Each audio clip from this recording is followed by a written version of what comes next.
1750 അടി മുകളിൽ പൊട്ടിയ ഒറ്റ ഉരുളി പുന്നപ്പുഴയുടെ തീരത്ത് ഒരു ചതുരശ്ര കിലോമീറ്ററിനകത്ത് 298 മനുഷ്യർ ഭൂമുഖത്തു നിന്നില്ലായ്മ ചെയ്യപ്പെട്ട ആ വലിയ ദുരന്തത്തിന്റെ ദുരന്ത നാളുകളിലേക്ക് മനസ്സിലൊരു വേലിയേറ്റം സൃഷ്ടിക്കുന്നത് പോലെ ഒരു തിരയിളക്കം ഉണ്ടായി.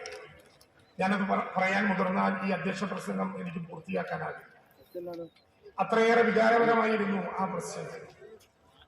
ജൂലൈ 30 ഞങ്ങൾ മന്ത്രിമാർ, ജനപ്രതിനിധികൾ, നിങ്ങൾ എല്ലാവരും പുന്നപ്പുഴയുടെ തീരത്തെത്തിച്ചേരുമ്പോൾ അപ്പുറത്ത് 512 മനുഷ്യർ ഓരോന്നായി വിശദീകരിക്കുന്നു. ഒരു പുതിയ അധ്യായം സൃഷ്ടിച്ചുകൊണ്ട് ഹെലികോപ്റ്ററിൽ കടാവർ ഡോഗ്സിനെ നേരിട്ടിറക്കി മനുഷ്യഗന്ധം മണത്തെടുത്ത് അവിടെ നിന്ന് കൊണ്ടുവന്ന ശരീരാവശിഷ്ടങ്ങൾ DNA ടെസ്റ്റിന് ശരീരങ്ങളും ശരീരഭാഗങ്ങളും ലോകത്തിന്റെ എല്ലാ മര്യാദകളും പുലർത്തി സർവമത പ്രാർത്ഥന നടത്തി സല്യൂട്ടോടെ കേരളത്തിലെ വിവിധങ്ങളായിട്ടുള്ള യുവജന സംഘടനാ പ്രവർത്തകർ ഇന്ത്യയിലിരിക്കുന്ന വീട്ടിനകത്ത് ഏതു മതമാണ്, ജാതിയാണ്, രാഷ്ട്രീയമാണെന്ന് നോക്കാതെ സ്വന്തം അമ്മ പോലെ, ഉമ്മ പോലെ, അച്ഛൻ പോലെ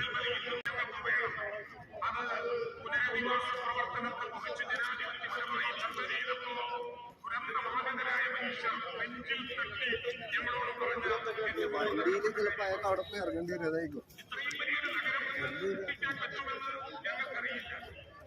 അതിന് പറ്റുന്ന ഒരു പുനരധിവാസത്തിന്റെ മാതൃകകളൊന്നുമില്ല. ഞങ്ങളുടെ മുന്നിലില്ല. എത്ര പ്രയാസപ്പെടേണ്ടി ചില സാമ്പത്തിക ആധുനിക കാലഘട്ടത്തിൽ നിരത്തി വെച്ചുകൊണ്ട് നമ്മളോട് പറഞ്ഞല്ലോ 760 780 മുഖ്യമന്ത്രിയുടെ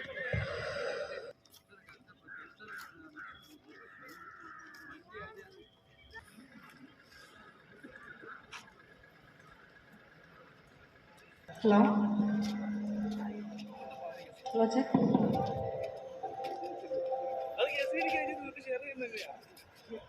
ഞാൻ പറഞ്ഞു വന്നത്, ഇന്ന് ഈ 178 കുടുംബാംഗങ്ങളെയും നേരിൽ പോയി കണ്ടയാളാണ് ഞാൻ.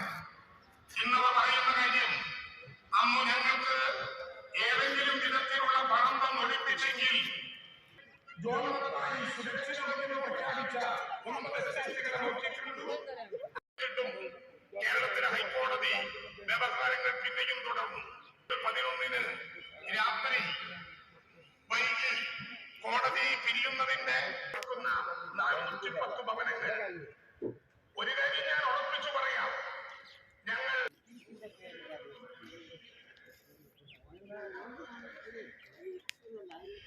1750